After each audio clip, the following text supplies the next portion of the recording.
students, this is our chapter number 6, life processes, and we already discussed in part number 1 up to the nutrition in plants, and today we will start with the nutrition in humans.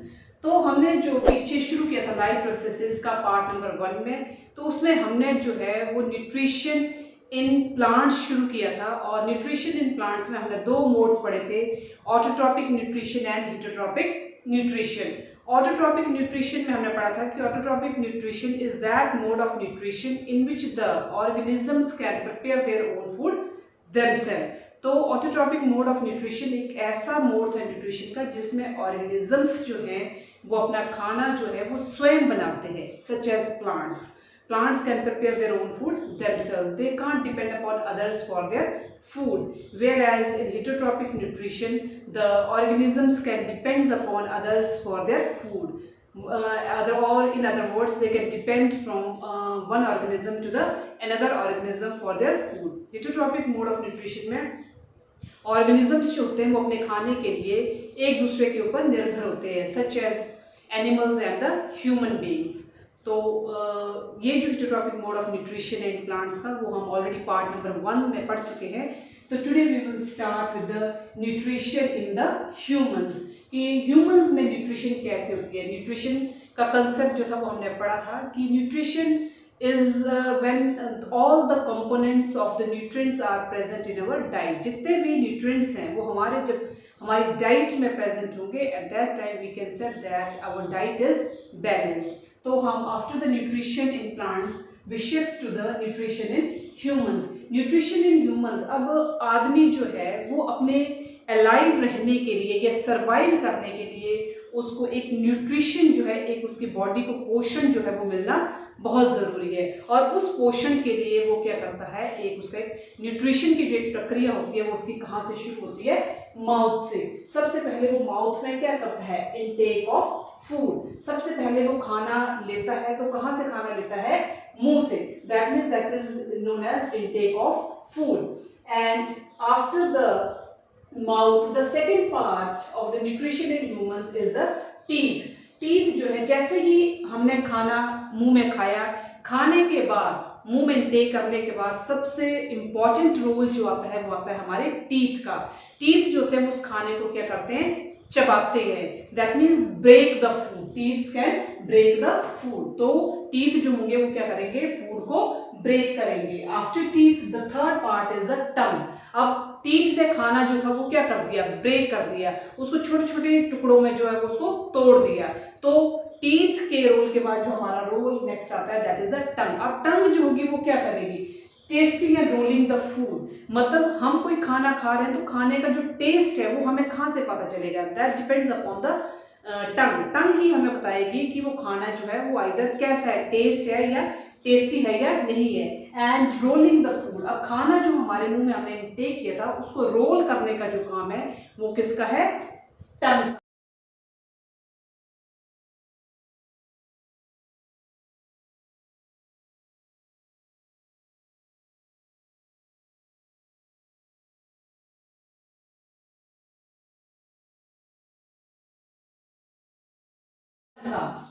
अब टंग में जो है, मतलब खाना तो हमने खा लिया, पर खाने के बाद हमने उसको चबा भी लिया, उसको ब्रेक भी कर दिया, उसको खाने को हमने रोल भी कर दिया।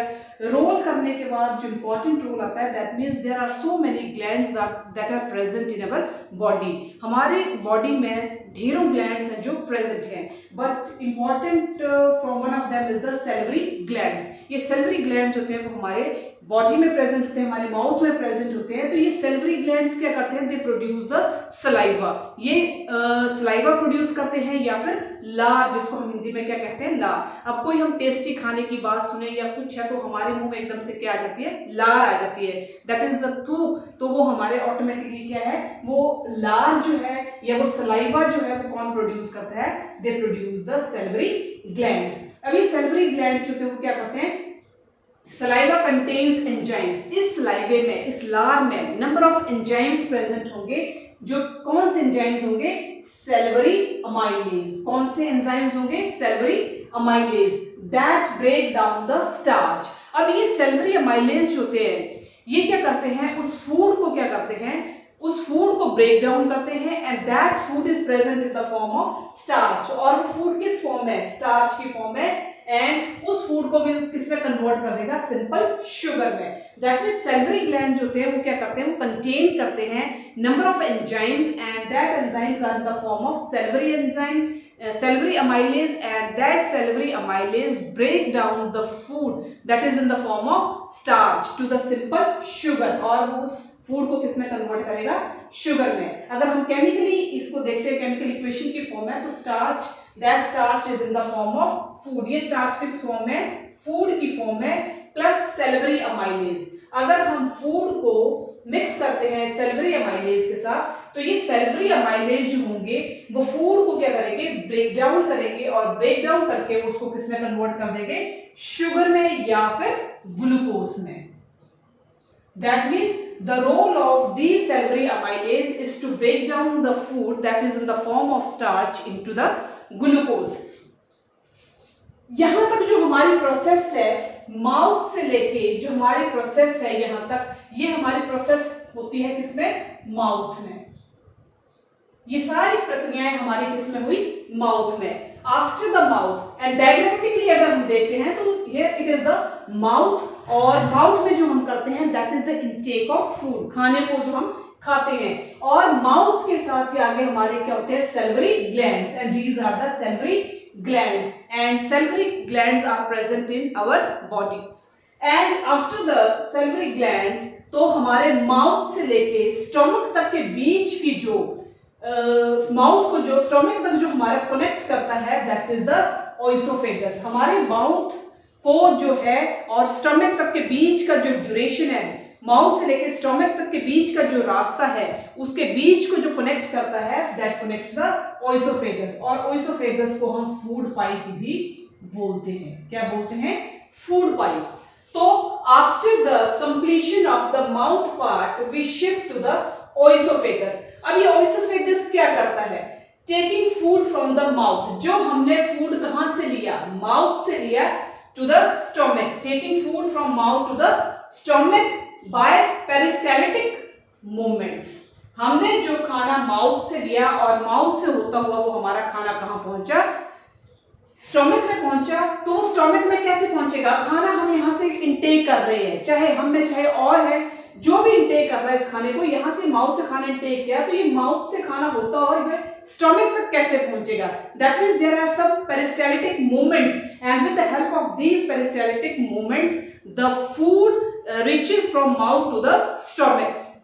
अब इसके लिए हम ये देखेंगे कि माउथ से स्टोमक तक हमारा खाना कैसे पहुंचा, तो वो हमने कहा वो पहुंचा with the help of peristaltic movements. अभी पेरिस्टाल्टिक मूवमेंट्स क्या होती है, सपोज करो दिस इज द वॉल, ये वॉल है, अब इसके बीच में हमारा क्या है, फूड है, दिस इज द फूड। अब फूड जैसे ही हम इंटेक करेंगे माउथ से, तो माउथ में जाने के बाद वो खाना जो होगा वो उस पाइप में गया, तो पाइप जो होगी वो ऊपर क्या करेगी, हमारी कॉन्ट्रैक्ट करेगी, वो सिकुड़ना शुरू हो जाएगी, देयर इज द कॉन्ट्रैक्शन। अब जैसे ही वो वॉल जो होगी वो कॉन्ट्रैक्ट करेगी, सिकुड़ेगी, तो वहां पर जो खाना जो होगा या फूड मॉलिक्यूल जो होंगे वो प्रेशर के साथ नीचे को फूड पाइप में नीचे को जाएंगे, और जैसे ही ऊपर से वो कॉन्टैक्ट करेगी, सिकुड़ेगी, तो नीचे से वो क्या करेगी, रिलैक्स करेगी, रिलैक्सेशन। दैट मींस रिलैक्सेशन क्या है, रिलैक्सेशन मींस फैलना। ऊपर से पाइप वॉल जो है, फूड पाइप की जो वॉल है वो ऊपर से क्या कर रही है, कॉन्ट्रैक्ट कर रही है, वो सिकुड़ रही है, और प्रेशर के साथ जो फूड मॉलिक्यूल्स है वो नीचे को जा रही है, और नीचे को जाकर वो कहां पहुंच रहे हैं, स्टोमक में पहुंच रहे हैं। तो ऊपर से कंजस्टेड, टाइट हो रही है, सिकुड़ रही है, और नीचे से वो क्या हो रही है, फैल रही है, रिलैक्स कर रही है, और वहां से फूड मॉलिक्यूल जो है वो इजीली कहां पास कर रहे हैं, स्टोमक में पास कर रहे हैं। So these are the peristaltic movements. After the oesophagus the next is the stomach. अब स्टोमक में खाना हमारा जैसे ही पहुंचेगा तो क्या होगा, stomach is a large organ. Stomach क्या है, एक बहुत बड़ा बॉडी का एक ऑर्गन है। इट एक्सपेंड्स, और ये क्या करता है, एक्सपेंड हो जाता है ये, ठीक है, फैलता है ये, और ये फैलता कब है, when the food enters in it. तो स्टोमक जो है that is the largest part of the body and it expends when the food enters in it, और ये एक्सपैंड करना शुरू कर देता है, फैलना शुरू कर देता है जब उसके अंदर फूड जो होता है वो क्या करता है, एंटर करता है। So this is the stomach, ये स्टोमक है। After the stomach, there are gastric glands. And what is the role of the gastric glands in the stomach? It release gastric juices. अभी gastric glands क्या करते हैं, ये gastric juice को release करते हैं and gastric juice क्या contain करता है, HCl and pepsin and mucus. हमने कहा कि हमारी बॉडी में नंबर ऑफ ग्लैंड्स प्रेजेंट हैं, जो ऊपर हमने पहले पढ़े, जो सैलिवरी ग्लैंड्स हैं, एंड सैलिवरी ग्लैंड्स जो थे वो क्या सिक्रीट करते हैं, स्लाइवा सिक्रीट करते हैं, and with the help of salivary amylase they break down the food molecules into the sugar, और फूड मॉलिक्यूल्स को किस में कन्वर्ट करते हैं, शुगर में या ग्लूकोज में। And after the salivary glands there are the gastric glands. अभी गैस्ट्रिक ग्लैंड जो होते हैं ये क्या रिलीज करते हैं, ये रिलीज करते हैं गैस्ट्रिक जूस को, और इस गैस्ट्रिक जूस जो होता है ये क्या कंटेन करता है, हाइड्रोक्लोरिक एसिड या पेप्सिन एंड म्यूकस। ये तीन चीजें जो होते हैं वो क्या कंटेन करते हैं, गैस्ट्रिक ग्लैंड्स। अब हाइड्रोक्लोरिक एसिड जो होता है वो क्या करता है, मेक द मीडियम एसिडिक। अब ये हमारी बॉडी में जो मीडियम है, हमारी बॉडी का जो मीडियम है उसको क्या बना देता है, ये एसिडिक बना देता है and kill the harmful bacteria, जो कि हमारे फूड में जितने भी हार्मफुल बैक्टीरिया प्रेजेंट होंगे वो उन सबको HCl जो होता है वो क्या कर देता है, किल कर देता है। So this is the role of the HCl। HCl क्या करेगा, वो उस मीडियम को एसिडिक बनाने के बाद हमारे फूड में number of harmful bacterias are present and HCl they have to kill these harmful bacteria. Next is pepsin. Pepsin क्या करता है, break down the proteins into amino acids. जो हमारे स्टोमक में जो पेप्सिन है वो क्या करता है कि जो फूड है हमारा that is in the form of proteins, उस प्रोटीन्स को क्या करता है, ये ब्रेक डाउन करता है किस चीज में, अमाइनो एसिड्स में।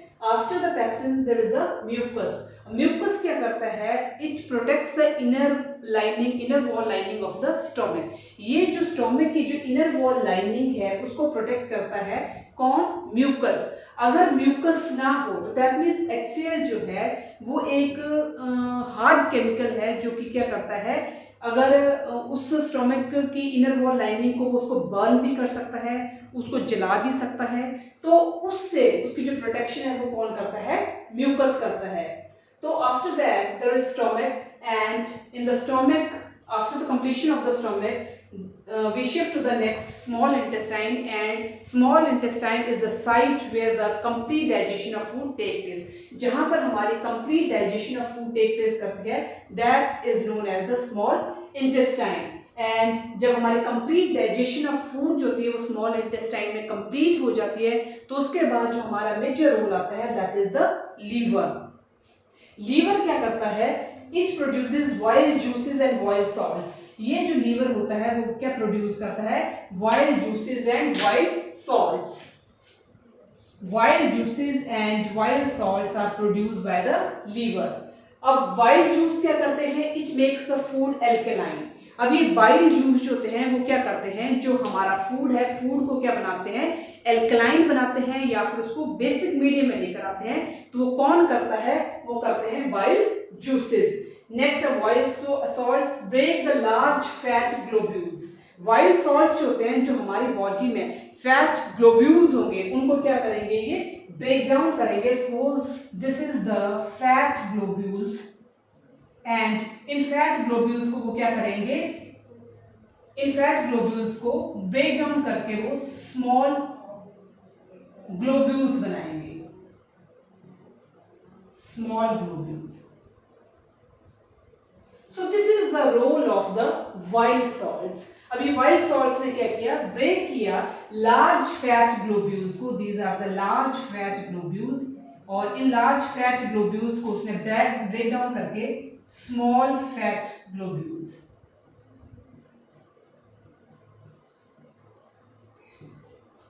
So this is called as the emulsification.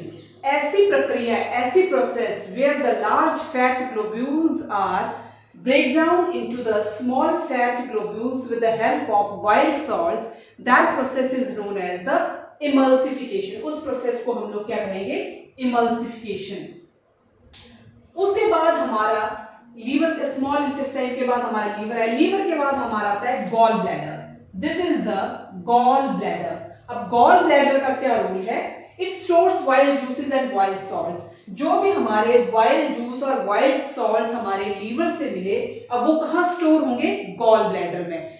Wild juices and wild salts they have to be get from the liver, and after that they have to be stored in the pancreas. तो gall bladder का जो major role है, that means it stores wild juices and wild salts. After that there is the pancreas. ये क्या है? This is the pancreas. Diagrammatically अगर हम देखें तो वहां पर हमारा क्या है? pancreas है। pancreas में जो मेन हमारे एंजाइम्स होंगे वो कौन से हैं? trypsin and lipase. trypsin and lipase. Same name हमने जो पीछे भी पढ़ा, pepsin and trypsin, both are name wise same as well as their functions are also same, just like that the pepsin, trypsin and lipase, these are the enzymes that are secreted by the pancreas. अब trypsin क्या करते हैं? Break down the proteins into amino acids. अब जो हमारा food जो था, जो हमारा स्मॉल इंटेस्टाइन में जो क्या हुआ, कंप्लीट डाइजेशन हुई फूड की, तो उस फूड को अब ये क्या करेंगे?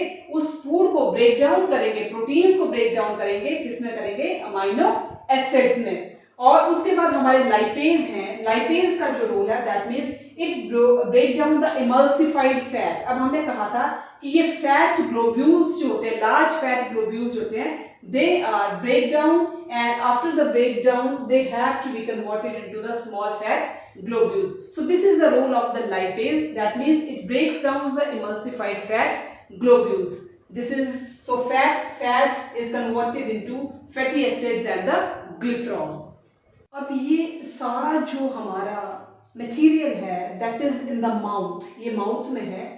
स्टार्च जो है, जो कि हमारा माउथ है, that is converted into sugar and glucose. ये किस में कन्वर्ट हो जाएगा? स्टार्च हमारा शुगर और ग्लूकोज में, with the help of the salivary amylase. किसकी हेल्प से? सेलेरी अमाइलेज की।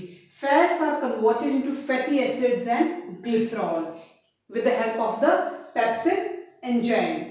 Proteins are converted into amino acids with the help of trypsin enzymes. Proteins जो होंगे वो कन्वर्ट हो जाएंगे हमारे अमाइनो एसिड्स में। तो कुछ जो हमारे एंजाइम्स हैं जो कि हमारे स्टोर हो जाएंगे स्टोमक में, और कुछ जो है वो हमारे स्टोर हो जाएंगे स्मॉल इंटेस्टाइन में। अब ये जो सारा मटेरियल है हमारा, that is transferred to the various parts of the body as well as various parts of the body cells. अभी जो भी हमारा ये बना हुआ है, all these material is transported to various parts of the body as well as various parts of the body cells.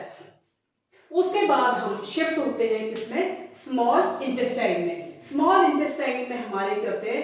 Villi होते हैं, एंड विलाई होते हैं finger like projections inside the small. ये क्या है? स्मॉल फिंगर लाइक प्रोजेक्शंस हैं जो कि कहां पर होते हैं? स्मॉल इंटेस्टाइन में होते हैं। These increase the surface area of absorption.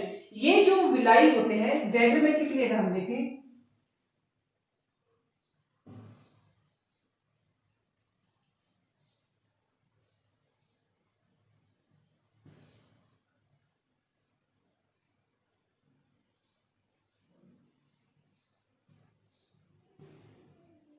these are finger like projections.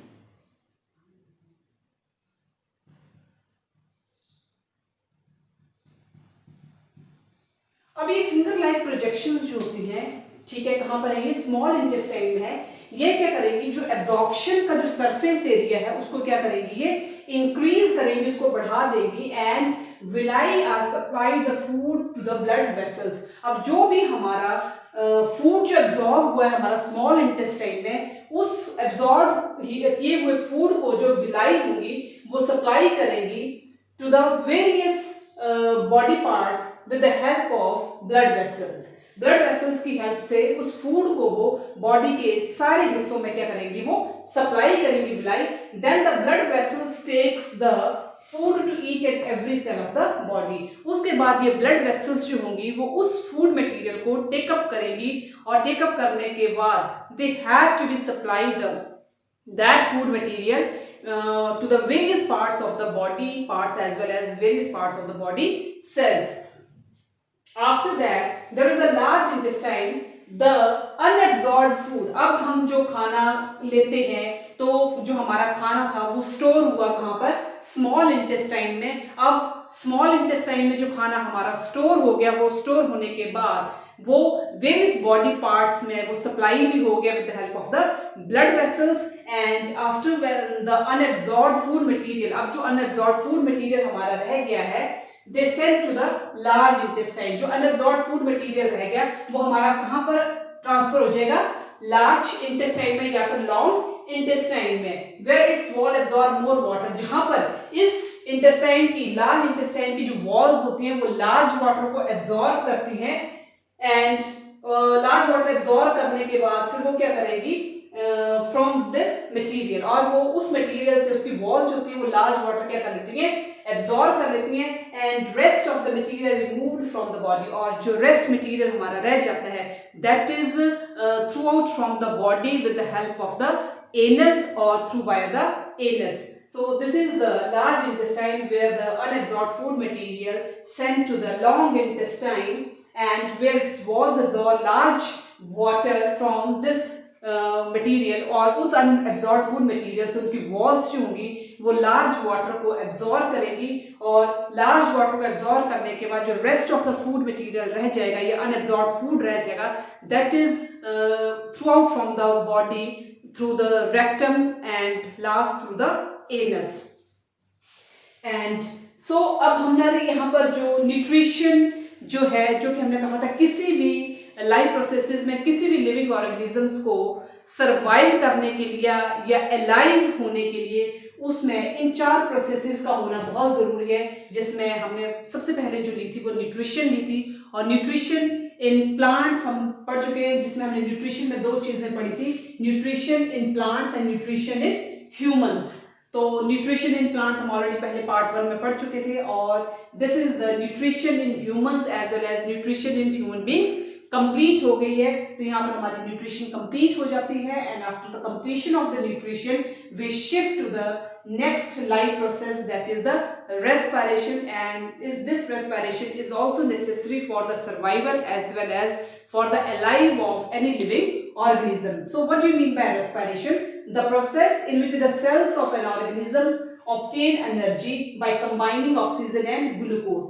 ऐसी प्रोसेस, ऐसी प्रक्रिया जिसमें कि जो सेल्स हैं, ऑर्गेनिजम्स के जो सेल्स हैं वो क्या करते हैं, एनर्जी ऑब्टेन करते हैं. वो एनर्जी लेते हैं, कहां से लेते हैं, by combining oxygen and glucose. जब ग्लूकोज और ऑक्सीजन आपस में कंबाइन कर जाते हैं तो उस ऑर्गेनिज्म को क्या मिलती है, एनर्जी मिलती है. तो that process is known as the respiration. And respiration further of 2 types, that is aerobic respiration and anaerobic respiration.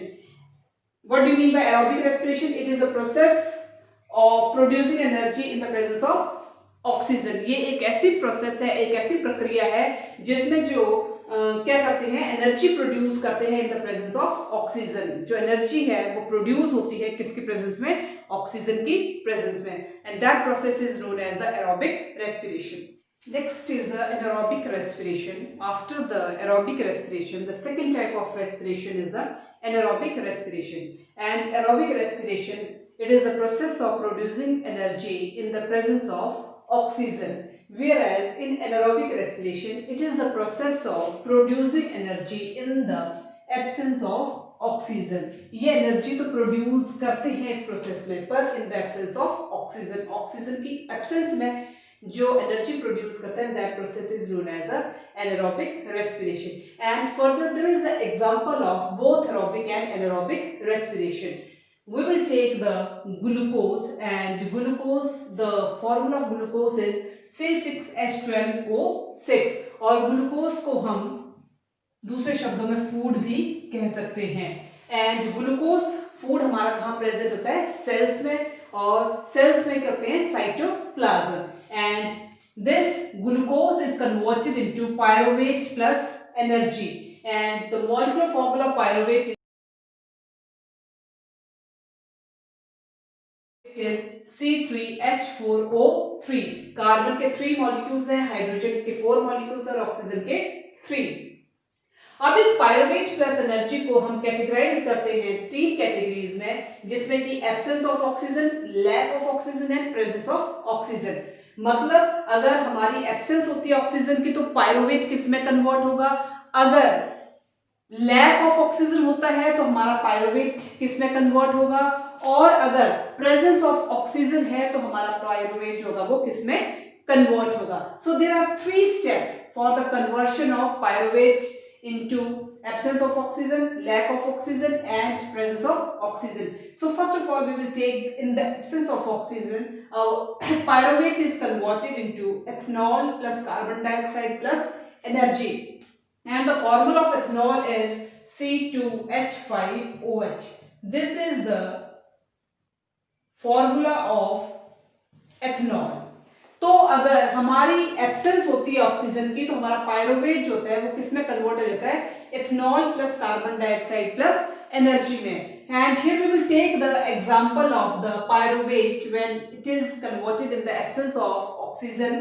तो इसमें कॉमन एग्जांपल हमारा आता है ईस्ट, जिसको कि हम हिंदी में खमीर भी बोलते हैं, and it is the family of fungus. खमीर जो है, ईस्ट जो है, it belongs to the family of fungus. Fungus की फैमिली को बिलोंग कर ईस्ट जो होता है. तो इसमें कई बार हमने देखा है कि जो हमारे केक होते हैं या जो ब्रेड होती हैं वो प्लफी होती है. वो प्लफी क्यों होती हैं? Due to this yeast. Yeast की वजह से होती है, क्योंकि इस ईस्ट में जो होते हैं वो कार्बन डाइऑक्साइड जो होती है वो हमारी निकल जाती है, और कार्बन डाइऑक्साइड के निकलने की वजह से जो हमारे केक जो होता है वो क्या होते हैं, प्लफी होते हैं, और उसमें जो एयर बबल्स रह जाते हैं उस एयर बबल्स की वजह से वो केक और जो हमारा होता है वो क्या होता है, फ्लफी होता है. So this is the common example of east, that when the pyruvate is converted into ethanol, carbon dioxide and energy in the absence of oxygen. Next, when pyruvate is converted in the lack of oxygen, जब lack of oxygen होगा तो हमारा pyruvate जो होगा that is converted into lactic acid plus energy. तब वो किसमें convert हो जाएगा, lactic acid और energy में. And the molecular formula of lactic acid is C3H6O3. तो इसमें हमारा कॉमन एग्जांपल जो होगा लैक ऑफ ऑक्सीजन में, जब पायरुवेट हमारा कन्वर्ट होगा लैक्टिक एसिड और एनर्जी में in that lack of oxygen, तो इसमें कॉमन एग्जांपल हमारा है मसल सेल्स का. Muscle sales.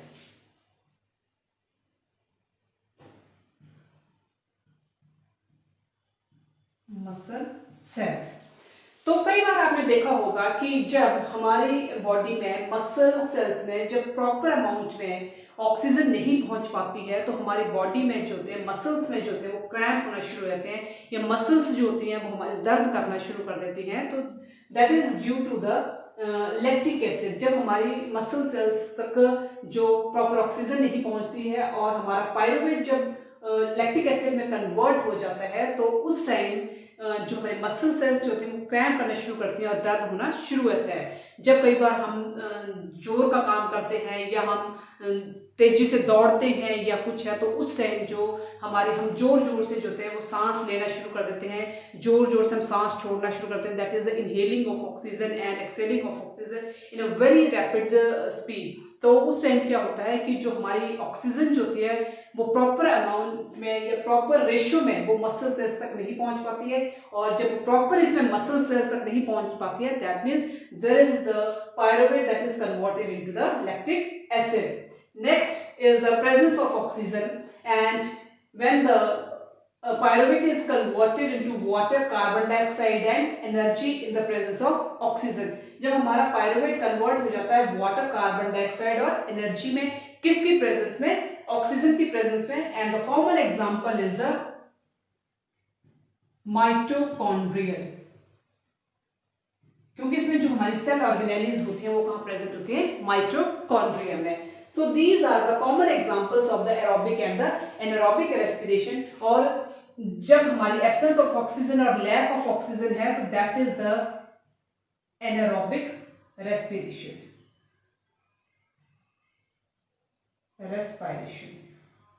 And when there is a presence of oxygen, that is aerobic respiration.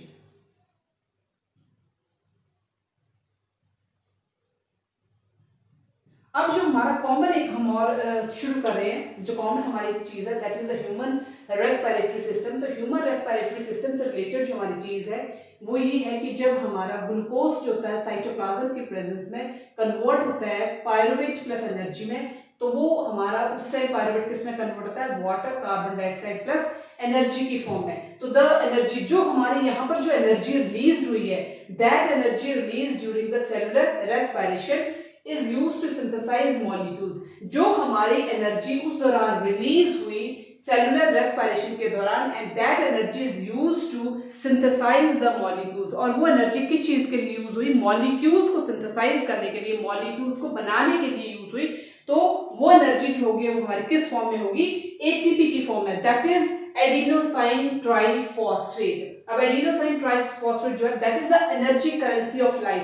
Life को जीने के लिए that is the energy currency for each and every living organism, and the formula of the ATP is the C10H16H5O13 and P3।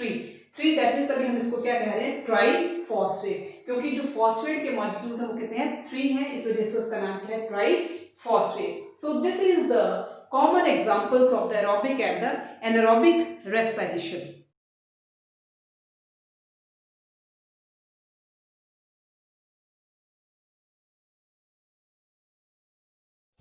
Next is the human respiratory system. In human respiratory system, oxygen rich air is taken into the body through the nose. Oxygen जो है, जो rich air है, मतलब जो हम हवा जो है वो ऑक्सीजन रिच है, that is taken into the body. उसको फिर हम क्या करते हैं, बॉडी में टेक आउट करते हैं with the help of the nose. The air is filtered by the fine hairs present in the nose. उसके बाद जो एयर हम इनहेल करते हैं that is rich in oxygen, and that air is filtered in the nose with the help of the fine hairs that are present in the nose, and from nose the air passes through the throat to the lungs। फिर nose से होती हुई जो air है वो हमारे throat से होती हुई कहाँ पहुंचेगी, lungs में पहुंचेगी। तो diagrammatically अगर हम देखते हैं तो human respiratory system जो है इसमें this is the nasal cavity and this is the nose and this is the mouth। ये क्या है, mouth। तो इस नोज से क्या किया है कि ऑक्सीजन जो है that is rich, we have to inhale the air that is rich in oxygen, and this air is inhale through the nose, and nose के बाद क्या है यहाँ पर, this is the nasal cavity, और नेजल कैविटी से होती हुई जो हमारी एयर है वो कहाँ पहुंचेगी, फेरिंक्स में। और फेरिंक्स क्या है, जहां पर माउथ और नेजल कैविटी जो है वो एक पॉइंट पर ज्वाइंट कर जाते हैं, that part is known as the pharynx. तो जो हमने एयर इनहेल की नोज से होते हुए वो कहां पहुंची है, फेरिंक्स में। फेरिंक्स के बाद फिर वो कहां पहुंचेगी, लेरिंक्स में, and after the larynx there is a trachea. Trachea से होती हुई फिर वो कहां पहुंचेगी है, these are the bronchi, and these bronchi are further divided into the various types of the branches, and in these branches there are alveoli that are balloon like structure। वो क्या है, एक balloon like structure है, and these are the alveoli, and alveoli are responsible for the gaseous exchange, and these are the two types of the lungs, and that is the right lung and the left lung, and in both the lungs there are number of bronchia, and bronchia are divided into further bronchioles, and these bronchioles have further alveoli that are balloon like structure। तो in lungs the air passage divides into smaller and smaller tubes। जो air passage है वो divided करता है किसमें, smaller and smaller tubes में, और जब वो smaller and smaller tubes में divide करने के बाद वो finally कहाँ reach करता है, alveoli में reach करता है, finally reach into the alveoli। and alveoli क्या है, what do you mean by alveoli? It is a balloon like structure। ये क्या है, these are the balloon like structure which provide a surface for the exchange of the gases। जैसा कि मैंने अभी भी कहा कि alveoli are responsible for the exchange of the gases, क्योंकि जो alveoli है ये balloon like structure है, और ये क्या करते हैं, ये these are provide a surface for the exchange of the gases, and the walls of the alveoli connect with the blood vessels. और ये जो alveoli हैं इनकी जो walls होती हैं that are connect with the blood vessels, और वो किसके साथ connect होती है? blood vessels के साथ connect होती हैं। अब यहाँ पर हम क्या करेंगे कि जो ऑक्सीजन जो इनहेल हुई नोज के थ्रू होती हुई वो कहाँ पहुंची है? फेरिंग्स में, फेरिंग्स से होती हुई लेरिंग्स में, लेरिंग्स से फिर ट्रैकिया में, और ट्रैकिया से होती हुई वो कहाँ पहुंचेगी? लंग्स में पहुंचेगी। And in the lungs there are number of bronchi and these bronchi are further divided into number of bronchioles, and in these bronchioles there are alveoli that are balloon like structure where the exchange of the gases takes place। वहां पर exchange जो होगा वो gases का take place करेगा, और after the exchange of the gases that gases are transferred to the tissues, and after the tissues they are transferred to the various parts of the body cells। तो the oxygen dissolve the human haemoglobin, जो oxygen inhale की है वो अब dissolve होगी किसके साथ? Haemoglobin के साथ, क्योंकि अभी हमने कहा कि एल्वेओलाई जो होती है that are connected with the blood vessels. अब ये जो हमारी एल्वेओलाई है वो किसके साथ कनेक्ट है? ब्लड वेसल्स के साथ कनेक्ट है। तो जो हमारी ऑक्सीजन होगी वो डिसॉल्व होगी कहां पर? हीमोग्लोबिन में डिसॉल्व होगी from the alveoli and carried from lungs to the cells, और उसके बाद वो उसको कहां कैरिड आउट करेंगे? उस ऑक्सीजन को लंग्स से कैरिड आउट करके उसको फिर पास आउट करेंगे from various parts of the body cells, और इस तरह से जो हमारी ऑक्सीजन है वो बॉडी के वेरियस पार्ट्स में क्या करेगी? सर्कुलेट करेगी। अब उसके बाद क्या है कि जो ब्लड है, ब्लड जो होता है वो अपने साथ क्या लेके आता है? कार्बन डाइऑक्साइड को लेकर आएगा। अब जब ब्लड कार्बन डाइऑक्साइड को लेकर आएगा तो कार्बन डाइऑक्साइड जो होगा वो कहां पर छोड़ेगा? एल्वेओलाई में छोड़ेगा, और एल्वेओलाई से होती हुई वो कार्बन डाइऑक्साइड जो है वो कहां जाएगी? ब्रोंकियोल्स में जाएगी, ब्रोंकियोल्स से होती हुई ब्रोंकाई में, फिर ट्रैकिया, ट्रैकिया से होती हुई लैरिंक्स में, लैरिंक्स से फिर फेरिंक्स में, और फेरिंक्स से होती हुई फिर नेजल कैविटी में, और नोज के थ्रू जो होगी वो कार्बन डाइऑक्साइड गैस जो होगी वो बाहर निकल जाएगी। That means there is a proper exchange of the gases, that is carbon dioxide and oxygen takes place in the body with the help of alveoli, and these alveoli contain the blood vessels, and blood vessels, through the blood vessels these oxygen transported to the various parts of the body cells, and there is the completion of the respiratory system in the humans। यहाँ पर हमारा respiratory system in humans जो है वो complete हो जाता है, and after the completion of the respiratory system in humans next is the respiration in plants। अब plants में जो वो respiration होगी वो किस तरह से होगी? gaseous exchange occurs in plants through। अब gaseous exchange जो है वो plants में किसके थ्रू occur करता है? stomata in the leaves, lenticles in the stem and surface of the roots। There are the three ways for the gaseous exchange in the plants, that are number 1 stomata in leaves, number 2 lenticles in plants, and the third one is the surface of the roots। तो यहाँ पर हम एक tree ले रहे हैं। Tree में जो लीव्स होती हैं, लीव्स जो होती है वो कंटेन करती हैं टिनी पोर्स को, that we can see with the help of the microscope. और वो टिनी पोर्स जो होते हैं वो क्या करते हैं? ये जो गार्ड सेल्स होते हैं स्टोमेटा के अंदर, जो गार्ड सेल्स होते हैं वो क्या करते हैं? उस स्टोमेटा की क्लोजिंग एंड ओपनिंग में क्या करते हैं? हेल्प करते हैं। सो this is the gaseous exchange in the plants that occur through the stomata and the leaves। अगर हम lenticles in stem देखते हैं तो जो stem होती है, लीव की किसी की भी stem होती है, उस stem में भी क्या होते हैं? टिनी पोर्स होते हैं, और वो पोर्स जो होते हैं वो क्या करते हैं? गैसेस को एक्सचेंज करने में हेल्प करते हैं। Next surface of the roots है, तो जो ट्री है उसके जो नीचे रूट्स होते हैं वो रूट्स भी क्या करते हैं? गैसेस को एक्सचेंज करने में हेल्प करते हैं। सो this is the respiration in plants.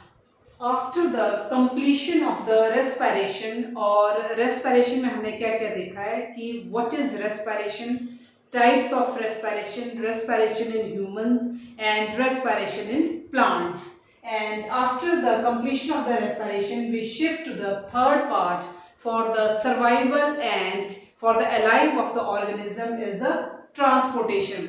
transportation मतलब ही क्लियर हो रहा है कि ह्यूमन बींग्स की बॉडी में वेरियस पार्ट्स का जो ट्रांसपोर्ट है, ये वेरियस मटेरियल जो है वो पर्सन की बॉडी में, ह्यूमन बींग की बॉडी में वो कैसे ट्रांसपोर्ट होते हैं, that is the transportation. So first, transportation in humans. तो blood is a connective tissue in humans. Blood जो है that is the connective tissue in humans. अब ये blood क्या करता है? It transport necessary substances. Blood जो है वो क्या करता है? ट्रांसपोर्ट करता है necessary substances को, और necessary substances को वो कहाँ ट्रांसपोर्ट करता है?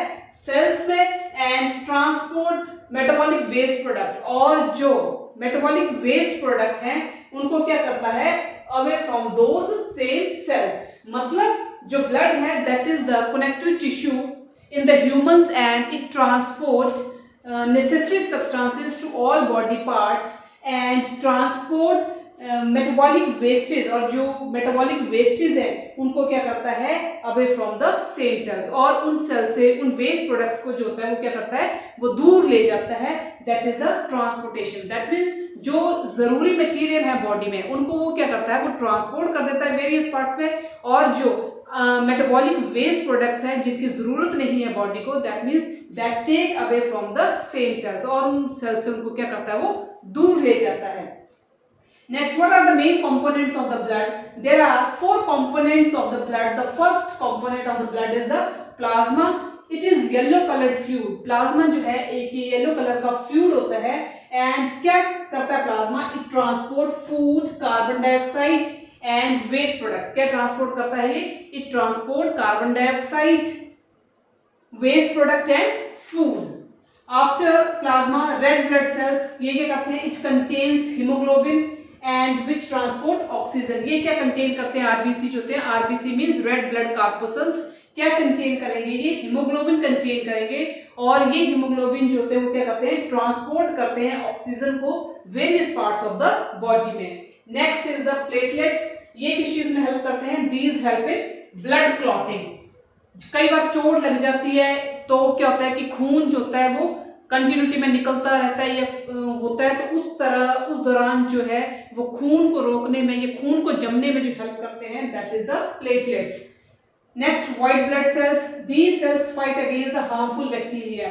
ये व्हाइट ब्लड सेल्स जो होते हैं ये ऐसे सेल्स हैं जो किसके अगेंस्ट फाइट करते हैं? Harmful bacteria, viruses and germs. जो बॉडी में हमारे हार्मफुल बैक्टीरिया, वायरसेस है, ये जर्म्स है, उनके अगेंस्ट जो होते हैं वो व्हाइट ब्लड सेल्स जो होते हैं वो क्या करते हैं? फाइट करते हैं. That means they protect our body from these harmful bacteria, viruses and the germs. After that the heart pumps the blood through the blood vessels. और ये जो व्हाइट ब्लड सेल्स होते हैं इसमें क्या करते हैं? जो हार्ट होता है वो हार्ट क्या करता है? पंप करता है, and after the pumping of the heart the blood through the blood vessels. तो हार्ट पंप, जो हार्ट है, जो बॉडी में, ह्यूमन बींग्स की बॉडी में जो हार्ट है वो कैसे पंप करता है? Through the blood vessels. अगर ये ब्लड वेसल्स बॉडी में ना हो तो जो हार्ट है वो पंप नहीं करेगा. That means there is no pumping of the heart without these blood vessels. So next is the heart. Heart is a muscular organ. Heart जो है वो एक मस्कुलर ऑर्गन है. That is, there is a contraction and relaxation in the heart, and it have 2 sides, और इसमें 2 sides होती हैं that are separated by a muscular wall. 2 sides को जो separate किया गया है that is separated with the help of the muscular wall, and it have 4 chambers. और heart में क्या होते हैं? 4 chamber होते हैं. That's why it is known as that the human beings have 4 chambered heart. तो 4 chambers होने की वजह से जो human beings की heart है that is they are known as the 4 chambered heart. और 4 चैम्बर कौन कौन से? Left atrium, right atrium, left ventricle and right ventricle. जो 4 चैम्बर्स हैं that is the left atrium, left ventricle, right atrium and right ventricle. तो diagrammatically अगर हम देखते हैं तो this is the heart of the human being, and this heart is divided into 4 chambers, and that 4 chambers are first of all this heart is divided into 2 parts. 2 halves में ये divide की गई है, and 2 halves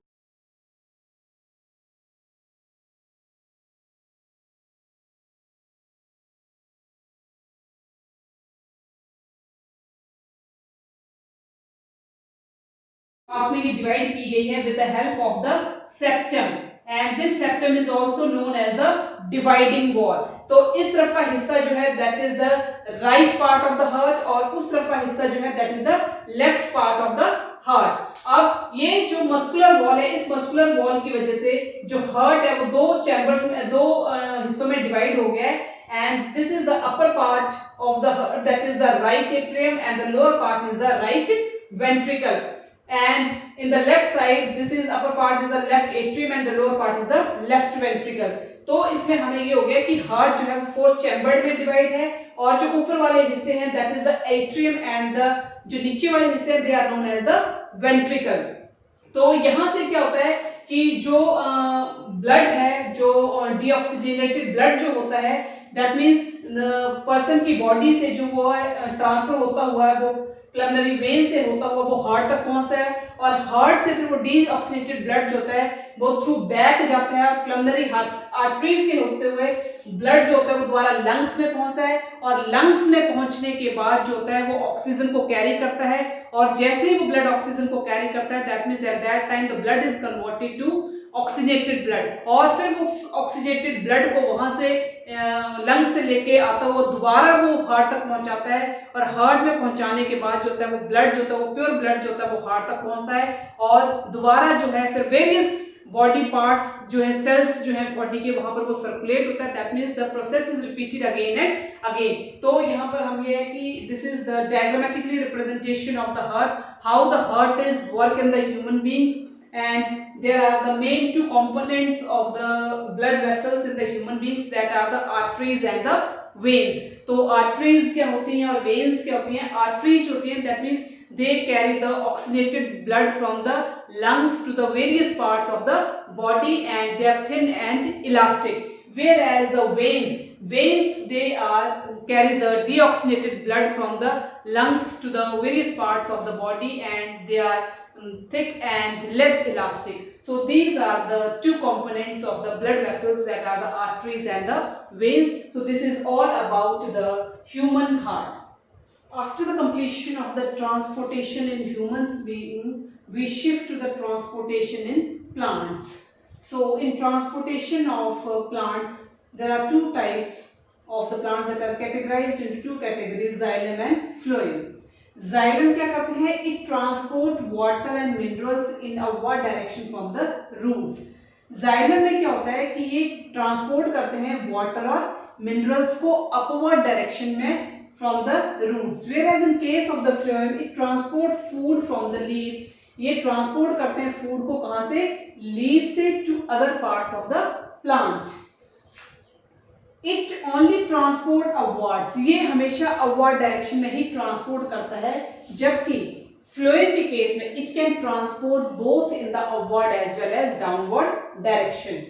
It works, xylem works on the principle of transpiration. Xylem जो है वो किसके principal के ऊपर वर्क करता है? ट्रांसपायरेशन के ऊपर. Whereas in case of the phloem, transport of food from leaves to the other parts of plants. अगर हम ट्रांसपोर्ट करते हैं फूड का from leaves to the other parts of the plant, उसको हम क्या कहेंगे? ट्रांसलोकेशन. जहां पर क्या हो रहा है? ट्रांसपोर्ट हो रहा है फूड मटेरियल का from leaves to other parts of the plants, they are known as translocation. And transpiration क्या है?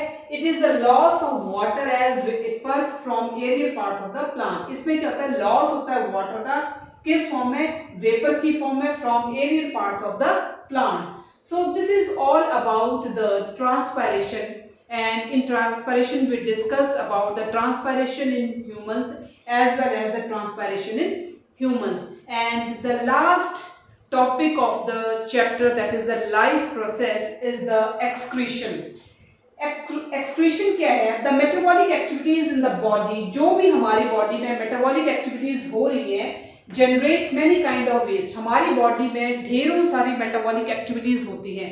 That means that metabolic activities generate lot of wastes in our body, and it is a process in which waste are removed. और ये एक ऐसी process है जिसमें हमारा waste होता है वो रिमूव होता है हमारी बॉडी से, and it is a process in which waste is removed from our body. तो metabolic wastes कौन कौन से हो सकते हैं? Metabolic wastes are in the form of digestive waste, metabolic waste are in the form of respiratory waste, and metabolic waste are in the form of nitrogenous waste. And nitrogenous waste में जो wastes होते हैं, that is the urea, uric acid and the water.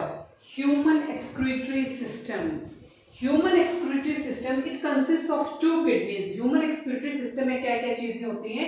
It consist of two kidneys, ureters, urinary bladder and urethra. तो human excretory system में कौन कौन सी चीजें हैं? दो किडनीज हैं, यूरेट्रस है, यूरिनरी ब्लैडर है एंड यूरेथ्रा है। तो नेक्स्ट, किडनीज क्या करती हैं? It filters the blood and remove wastage. Kidneys का क्या काम है कि ये ब्लड को क्या करती हैं? फिल्टर करती हैं और ब्लड में जो भी वेस्ट होता है उसको क्या करते हैं? रिमूव कर देती हैं। उसके बाद नेक्स्ट आता है यूरेट्रस। यूरेट्रस क्या करता है? It drain out urine. ये यूरिन को क्या करता है? ड्रेन आउट करता है। कहां से ड्रेन आउट करता है? यूरिन से ड्रेन आउट करेगा and to the urinary bladder. Kidney से उसने ड्रेन आउट किया यूरिन को, यूरिन से फिर यूरिन उसने कहां से ड्रेन आउट किया? किडनी से, और किडनी से फिर कहां पर पहुंचाया? यूरिनरी ब्लैडर में। एंड आफ्टर यूरेट्रस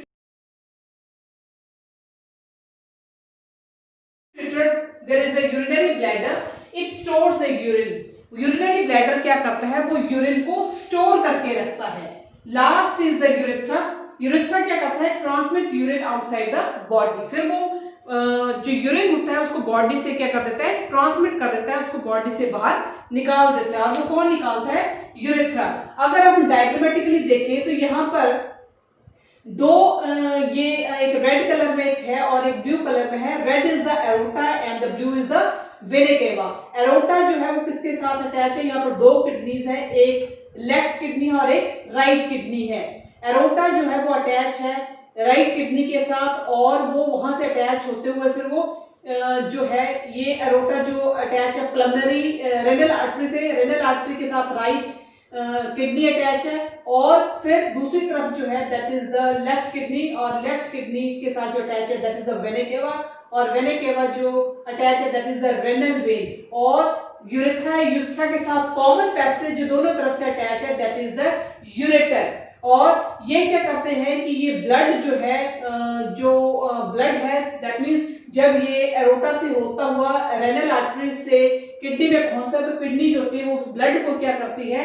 प्यूरिफाइड करती है, और प्यूरिफाई होकर वो ब्लड जो होता है वो दोबारा आर्टरीज में या वेन्स में जो होता है वो सर्कुलेट करता है। और इन किडनीज के साथ जो कॉमन यूरेटर अटैच है वो that is the urinary bladder. और वहां पर आकर यूरिन जो होता है वो यूरिनरी ब्लैडर में क्या हो जाता है? आकर स्टोर हो जाता है और यूरेथ्रा के थ्रू जो होता है वो यूरिन वेस्ट जो होता है वो बॉडी से बाहर निकल जाता है। तो आगे लिखा है kidneys have a filtration unit. क्या चीज ऐसी है किडनीज में कि जो ब्लड को क्या कर देती है? प्यूरिफाइड कर देती है। That means kidneys have a filtration unit. Kidneys में एक फिल्ट्रेशन यूनिट होती है and that filtration unit is called as the nephron. और उस फिल्ट्रेशन यूनिट को हम क्या बोलते हैं? नेफ्रॉन। अब नेफ्रॉन क्या है? Nephron are the filtration units of kidneys. Nephrons जो हैं वो किडनीज की क्या है? एक फिल्ट्रेशन यूनिट्स हैं जो क्या करती हैं? फिल्ट्रेशन में हेल्प करती हैं। And it consist of a tube, और उसमें क्या होती है? ट्यूब होती है which is connected to a duct, और वो डक्ट के साथ कनेक्ट होती है। और वो डक्ट कैसा होता है? कप शेप्ड स्ट्रक्चर होता है जिसको कि हम क्या बोलते हैं? वोमेन्स कैप्सूल, जो कि क्या करता है? वो उसको फिल्ट्रेशन में हेल्प करता है। अब वोमेन्स कैप्सूल क्या होता है? It filters blood and collect urine. वो ब्लड को क्या, वोमेन्स कैप्सूल जो तो वो क्या करता है? ब्लड को प्यूरिफाई करता है, और प्यूरिफाई करने के बाद या फिल्टर करने के बाद वो यूरिन को क्या करता है? कलेक्ट करता है। And last is the Henle's loop. Henle's loop क्या होता है? Reabsorption of glucose. वहां पर रीअब्जॉर्प्शन होती है हेनलीज लूप में किस चीज की? ग्लूकोज की, अमाइनो एसिड्स की एंड वाटर की। ये तीन चीजें जो होती हैं वो रीअब्जॉर्ब होती है हेनलीज लूप में। That are the glucose, amino acids and water. After that the urine enters into the ureter. उसके बाद यूरिन जो होता है वो किसमें एंटर करता है? यूरेटर में एंटर करता है। एंड यूरेटर में कैसे एंटर करता है? थ्रू द डक्ट, और उस डक्ट का नाम जो होता है that is the urinary duct. And after the urinary duct it collected in the urinary bladder, और उसके बाद वो कहां कलेक्ट हो जाते हैं? यूरिनरी ब्लैडर में। सो this is all about the structure and functioning of the kidneys. And after the completion of the excretion in the humans, the last topic of this chapter is the excretion in plants. After the excretion in humans, the last topic of this chapter is the excretion in plants.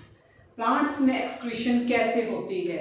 So first is the plants remove oxygen through stomata. Plants जो होते हैं वो अपनी oxygen को remove करते हैं through the process of stomata, क्योंकि plants में ऑक्सीजन जो होती है दैट इज द वेस्ट, और कार्बन डाइऑक्साइड जो होती है उसको ज़रूरत होती है, क्योंकि with the help of carbon dioxide plants can prepare their own food themselves. इस वजह से वो ऑक्सीजन को वो वहाँ से वेस्ट समझकर वो रिमूव कर देता है और कार्बन डाइऑक्साइड को जो वो स्टोर करता है। Excess water removed through stomata by transpiration process. Plants में जितना भी एक्सेस वाटर होता है that means that water is removed by the process of transpiration and that water is lost in the form of vapours. And the last is plants also lose some old leaves and barks. Plants में जो पुराने पत्ते होते हैं या कुछ है उनको भी वो कुछ समय के बाद जो होता है वो क्या कर देता है, रिमूव कर देता है। एंड ऑल्सो बार्क्स, बार्क्स जो उनके तने के जो पुराने तना वगैरह होता है तो उनको भी क्या करता है वो वहां से रिमूव कर देता है। So this is the excretion in the plants. तो यहाँ पर लाइफ प्रोसेसेस में जो हमने चार चीजें मेन पढ़नी थी, nutrition, respiration, transportation and excretion, तो यहाँ पर हमारी ये चारों प्रोसेसेस जो होती है वो कंप्लीट हो जाती हैं, जो कि हमने लाइफ प्रोसेसेस में पढ़ा था कि किसी भी ऑर्गेनिजम्स के सर्वाइव के लिए, उसको अलाइव रहने के लिए इन चार प्रोसेसेस का होना बहुत जरूरी है, जो कि हमने डिटेल में जो है प्लांट्स में भी और ह्यूमन बींग्स में भी बारीकी से जो वो एक एक चीज डिस्कस की है। और this is the complete chapter that is this is a complete chapter for the life processes, and next we will start with the chapter number 7.